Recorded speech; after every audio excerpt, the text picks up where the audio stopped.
Selamat siang teman-teman pemirsa YouTube English Chamber. Nah, kali ini saya bersama dengan seorang tokoh di sebuah sekolah di kota Semarang. Saya panggilnya Mbak Asri karena masih muda ya. Tapi untuk nama lengkapnya nanti kita kenalan dulu, sekaligus memperkenalkan sekolah yang unik ya. Nanti namanya kita ulik lebih lanjut. Oke, Mbak Asri, selamat siang. Selamat siang juga. Oke, Mbak Asri ini Bukit Aksara ya? Betul. Bukit Aksara. Bisa cerita sedikit mengenai Bukit Aksara itu di mana begitu ya? Dan mungkin teman-teman yang ada di Kota Semarang banyak yang belum tahu, Bapak Ibu orang tua nih yang mau menyekolahkan anaknya. Gimana Mbak Asri cerita? Siap. Bisa sambil kelihatan ke kamera. Oke, jadi Bukit Aksara adalah sebuah sekolah yang dinaungi oleh Yayasan Sanggar Aksara, sebuah perusahaan yang sudah berdiri lebih dari 20 tahun, Bu, sudah cukup lama. Pertama-tama Sanggar Aksara itu kemudian membentuk suatu kalau nggak salah KB, kemudian TK, dan akhirnya mendirikan SD yang juga sudah berusia lebih dari 20 tahun. Lokasinya ada di Tembalang, Jalan Prof. Sudarto. Nah, awal mulanya sebenarnya SMP Bukit Aksara itu sudah cukup lama ditanyakan oleh para orang tua, dari orang tua murid-murid SD Bukit Aksara. Baru akhirnya Bu Yuli Siantajani, beliau adalah ketua yayasan dari Sanggar Aksara, berkesempatan akhirnya untuk mendirikan SMP, membuka SMP di tahun ajaran 2023-2024. Tahun kedua berarti ya? Tahun pertama. Oh iya, oke, masih tahun pertama kami sumur jagungnya belum jadi. Tahun pertama kami. Nah, lokasi kami, however, kita nggak berlokasi di Tembalang, tidak berlokasi dengan adik-adik kami di SD, karena mungkin dari mereka juga kelasnya cukup banyak, 12 kelas belum termasuk TK-nya. Akhirnya Bu Yuli, ini dulu adalah sebuah restoran dan hotel. Hotel namanya My Zone dan restoran namanya Nona. Nah, sayang sekali COVID ya, cukup memakan banyak korban termasuk usaha, dan akhirnya mau tidak mau saat itu akhirnya beralih fungsi dari hotel dan restoran akhirnya menjadi SMP Bukit Aksara. Baik. Dan kenapa unik? Saya rasa juga karena Bu Yuli adalah sosok yang sangat mengedepankan estetik dan percaya bahwa sebuah kelas yang konvensional itu bukan sebuah kelas yang sebenarnya bukan berarti jelek, bukan, tetapi dia percaya kelas yang fluid itu cukup atau bisa membuat kreativitas anak terbuka selama Jadi tadi luar biasa ya, kelasnya tadi unik-unik ya. Betul. Oleh karena itu kelas kami itu yang saat ini sudah ready, open. Itu ada 5 kelas dengan tema yang berbeda-beda. Tadi kita di home, jadi suasananya seperti di rumah. Kita ada tadi di lantai 2 coffee shop. Jadi seolah-olah kayak sekarang udah in banget nih, mau kerja aja ke coffee shop ya. Makanya bentuknya seperti di ruangan coffee shop seperti di apa sih namanya, restoran ya? Di kafe ya, kafe. Kemudian yang Adia Room yang di lantai bawah itu juga bahkan ada 2 ayunan kecil di situ, Bu. Kalau misalkan mereka lagi mau diskusi, mau santai. Dan kemudian 2 ruangan lain adalah ruangan ini, kita lagi di garden ya, makanya ada banyak tanaman ini. Dan hidup ya ini. Dan hidup ya, ini bisa dikontak ya, jangan sayang sekali jangan. Dan kemudian terakhir di lounge. Yang temanya adalah seolah-olah seperti di airport atau di bandara seperti itu. Oke, terima kasih Mbak Asri. Bedanya kalau tadi kan ruangannya ya, terkait dengan pembelajarannya Mbak Asri. Jadi pasti ada yang berbeda ya. Jadi trademarknya sekolah ini apa itu Mbak Asri? Dari pembelajaran di kelas?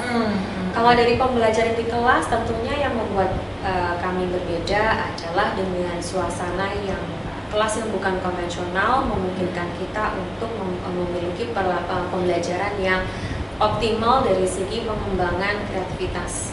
Karena kami sekolah yang tidak berbasis pada everything is based on paper, tetapi lebih kepada project based learning, di mana contoh misalnya kelasnya Miss Aulia, guru matematika kami, anak-anak lagi belajar mengenai rasio, diajak ke dapur Bu Ida. Dia ke dapur, akhirnya diajak untuk memasak, satu tim itu kamu masak apa? Dan akhirnya mereka mengukur rasio antara berapakah gula yang perlu dipakai dibandingkan dengan garam dan seterusnya. Airnya mungkin ya. Betul. Mereka juga kemarin belajar mengenai rasio atau yang satu lain fraction. Mirip biasa rasio itu juga dengan menggunakan Lego. Bahwa rasio antara Lego berwarna kuning dan Lego berwarna hitam, dan kemudian mereka juga bisa membentuknya sendiri. Jadi memang kalau misalkan bentuknya kelas yang konvensional itu ruang diskusinya bukan berarti tidak memungkinkan, tapi agak sedikit terbatas. Akhirnya dengan bentuk ruangan yang seperti ini mereka mau diskusi santai, yang seolah-olah memang mereka kayak lagi keluar nongkrong bareng. Nah itu kreativitas mereka akan semakin keluar. Seperti itu. Beberapa saat yang lalu saya kebetulan kita ya diskusi terkait dengan salah satu yang ditekankan menjadi ciri khas di Bukit Aksara, yaitu basic manners ya. Ini memang menjadi sebuah keharusan bagi pendidikan dasar untuk membumikan nursing the basic manners ini kepada para siswa. Bagaimana di Bukit Aksara ini untuk basic mannersnya yang mungkin saat ini orang tua memang berpikirnya anakku ini selain pintar begitu ya, utamanya memang punya manners yang baik. Betul. Silakan. Betul. Ya, saya sih sebenarnya juga percaya bahwa manners actually start at home ya. Tetapi memang di sekolah itu karena waktu sebagian besar siswa itu juga dihabiskan di sekolah. Jadi pada dasarnya seseorang yang bertalenta, memiliki kepintaran yang luar biasa, tentunya pasti juga bisa membantu mereka untuk memiliki suatu mendapatkan pekerjaan impian. Tapi tanpa basic manners ini, no matter how far they get, right, no matter how far they go, basic manners akhirnya tanpa memiliki manners yang baik akan selalu menjadi jegalan bagi anak-anak tersebut sendiri. Karena mereka harus berinteraksi dengan masyarakat. Oleh karena itu, basic manners yang saya terapkan dengan anak-anak di SMP Bukit Aksara ini adalah benar-benar yang sifatnya bahwa bagaimana mereka bisa menghargai orang lain. Ya, contohnya seperti apa? Ketika di ruangan kelas misalnya, ada aturan bahwa if you're inside the classroom, use indoors voice. I see. You have no reason to shout. Jadi jangan teriak, sudah kedengeran kok, gitu. Contohnya seperti itu. Atau kemudian misalnya habis selesai makan siang, silahkan dirapikan. Itu akhirnya menjadi kebiasaan mereka juga. Setelah mereka mereka mungkin lagi nongkrong sama temannya di sebuah restoran, itu akhirnya mereka mempunyai kebiasaan membersihkan meja mereka, dibuang, ya kan, dan mendorong lagi kursinya. Karena berarti itu menunjukkan bahwa mereka menghargai orang yang datang selanjutnya, yang bekerja. Meskipun mungkin saat ini seringkali akhirnya ada sentilan orang yang mungkin kan itu udah kerjaannya orang lain. Yes, tetapi kualitas Anda sebagai seorang dilihat dari bagaimana cara Anda memperlakukan orang lain. Dan itu saya tekankan sekali dengan anak-anak di Bukit Aksara. Memahami bahwa orang lain itu berbeda, belum tentu yang kita sampaikan, yang kita miliki itu bisa diterima oleh orang lain. Kemudian misalnya juga seperti ketika akhirnya kita biasakan juga apabila ada perbedaan pendapat itu tidak langsung yang kamu minta maaf. Kenapa kamu minta maaf? Misalnya, itu kita ajak diskusi bersama-sama apa sih menjadi masalah supaya tidak lagi karena saat ini juga yang memahami bahwa segala sesuatu yang kita lakukan itu punya konsekuensinya misalnya, sehingga ketika dia ngomong dengan orang lain menggunakan kata-kata yang lebih sopan. Ternyata teman-teman tidak menyukai dengan cara kita yang ketika bicara dengan orang lain itu mungkin dengan kata yang kasar misalnya. Saya teringat sekali waktu saya masih awal-awalnya belajar bahasa Inggris dulu, seolah-olah kayak swearing itu kok keren ya. Ternyata menunjukkan rendahnya vocabulary kita punya. Bahwa sama seperti ketika akhirnya saya waktu dibilang gini sama betul sudah almarhum, beliau bilang begini, swearing itu membuat Anda kelihatan seperti intelektual Anda sama seperti orang yang ada di penjara. Saya dibilang seperti itu. Saya teringat sampai sekarang, itu sudah sebelum saya jadi guru itu waktu itu, bahwa ketika kita berbicara dengan orang lain tidak ada alasan untuk berkata kasar. Apalagi meskipun kita dalam kondisi marah, itu juga akhirnya saya ingatkan ke anak-anak yang terutama bahwa yang kasar itu ketika kamu swearing ya, itu tandanya mungkin kamu level vocabulary-nya, kosakatamu kurang. Ya, perlu ditambah seperti itu. Namanya anak-anak, jadi pasti ya ada juga momen di mana mereka breaking the rules gitu ya. Yes. Mungkin sengaja atau mungkin coba-coba gitu ya. Apakah di Bukit Aksara ini lagi tren ini kan disiplin positif gitu ya, Mbak Asri ya.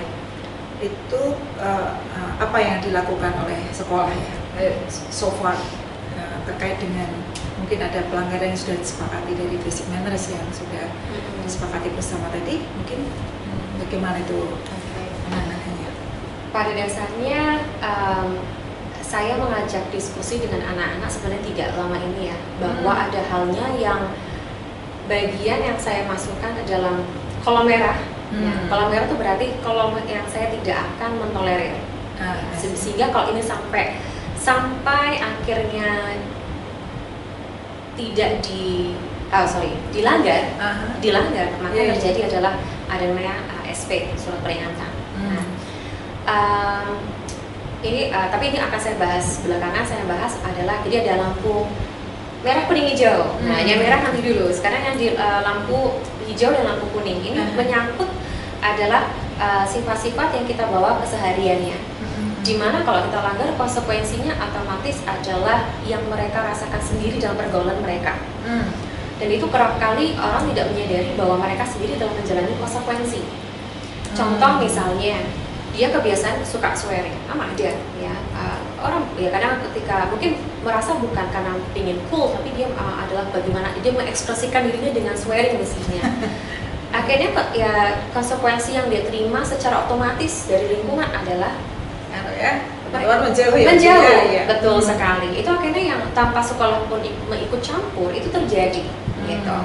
Tetapi yang ketika sekolah waktu itu sempat ikut campur adalah ketika memang satu personality itu tidak diterima secara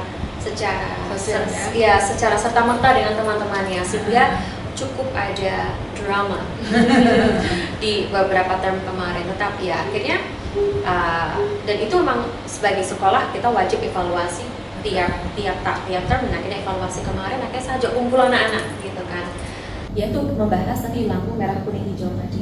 Nah, akhirnya saya lihat kesepakatan ya. Betul. Merah dan kuning misalnya, gitu kan, karena setiap kali ada masalah, kalau misalkan selalu lari ke guru, we are not problem solver, right?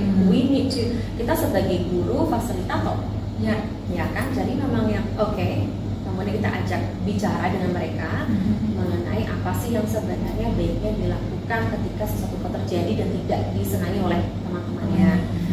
Akhirnya kadang-kadang ketika sudah muncul perdebatan, salah satu solusi paling efektif demokrasi, voting, ya kan akhirnya. Dan tetapi pasti tentunya kita akan selalu mencari kenapa tidak boleh, seperti itu. Tetapi kalau hal yang tadi yang di lampu merah, sama lampu merah yang kita, atau hal yang saya tidak akan negosiasi dengan anak, dan karena mereka sudah tahu, mereka sudah memahami resiko negatif dari ketika ini dilanggar. Contoh misalnya istilahnya merokok di lingkungan sekolah, hukumnya sudah jelas soal ini ya, kawasan merokok. Kemudian ataupun produk apapun yang mengandung nikotin seperti vape segala macam seperti itu.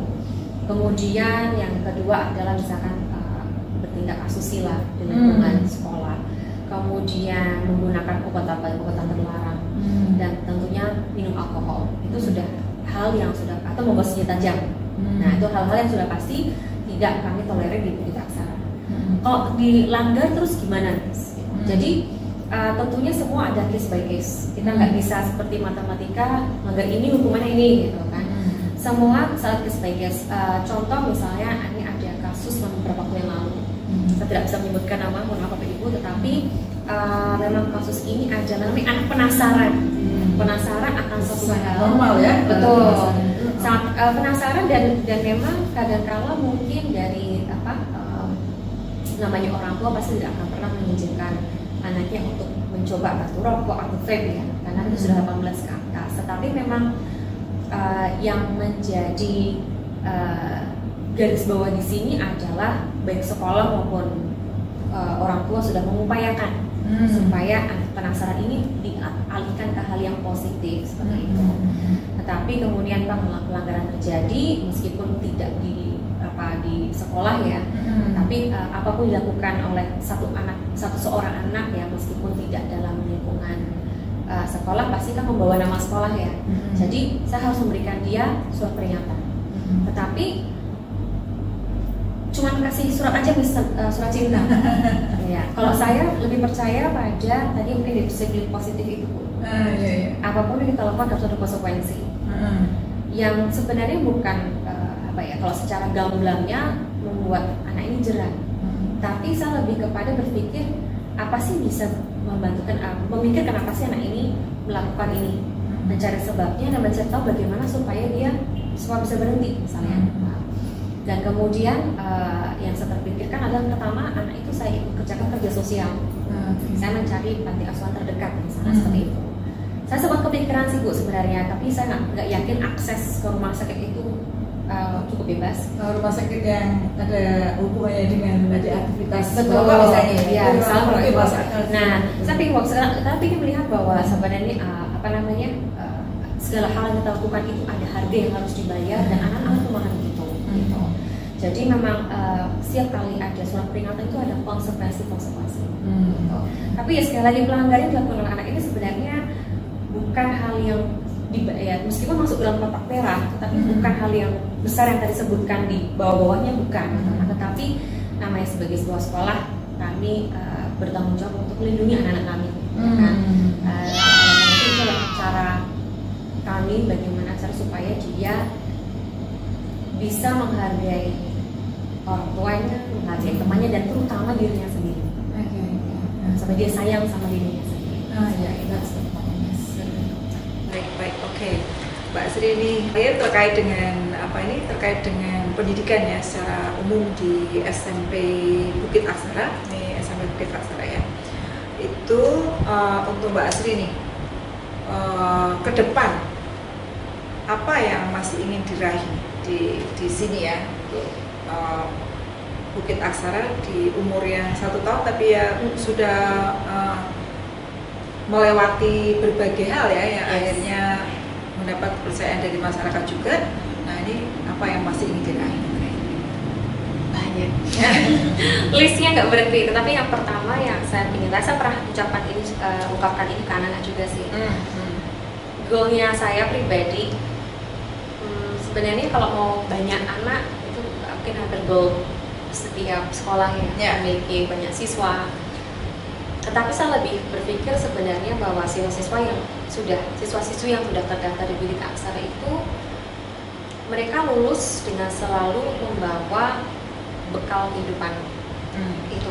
Jadi tidak hanya akademis, tapi mereka selalu mengingat bahwa ketika mereka di SMP Bukit Aksara itu mereka berhasil belajar apapun yang bisa membantu mereka ke depannya. Jadi ketika mereka melihat ke belakang, mereka tahu oh aku belajar ini di Bukit Aksara.